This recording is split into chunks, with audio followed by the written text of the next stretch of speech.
মসজিদের একজন ইমামকে মেরে রক্তাক্ত করা হয়েছে, অথচ ওনারা আমাদেরকে 5 ওয়াক্ত নামাজ পড়ান।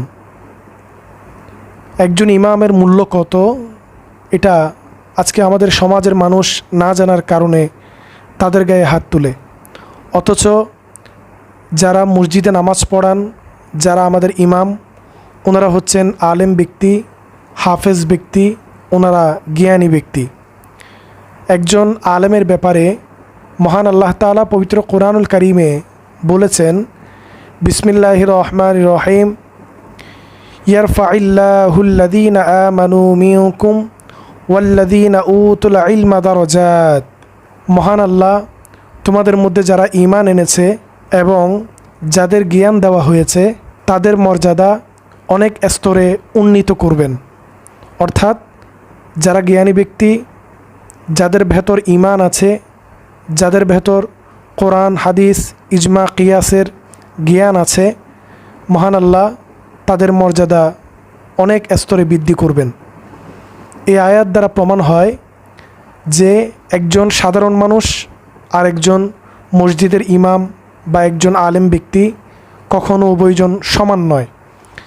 সেজন্য আজকে যারা সমাজের মধ্যে না বুঝে আমাদের আলেম সমাজ বা যারা মসজিদে নামাজ পড়ান জ্ঞানী ব্যক্তিরা তাদের গায়ে হাত তুলে। মহান আল্লাহ কোরআনুল কারীমের অন্যত্র ইরশাদ করেছেন, বিসমিল্লাহির রহমানির রহিম, কুল হাল ইয়াস্তাউইল্লাযীনা ইয়া'লামুনা ওয়াল্লাযীনা লা ইয়া'লামুন। অর্থাৎ ইয়া রাসূলুল্লাহ, আপনি বলুন, যারা জানে এবং যারা জানে না তারা কি সমান? এই আয়াতের মধ্যে মহান আল্লাহ এই ঘোষণা দিয়েছেন যে যারা জানে এবং যারা জানে না তারা কিন্তু সমান নয়। আল্লাহ প্রশ্ন করেছেন, তারা কি সমান? উত্তর হলো তারা সমান নয়।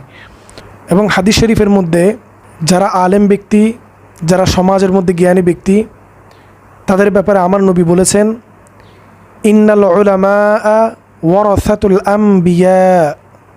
নবী বলেন, নিশ্চয়ই আলেমরা নবীগণের উত্তরাধিকারী। সুনানে আবু দাউদ এবং তিরমিজি।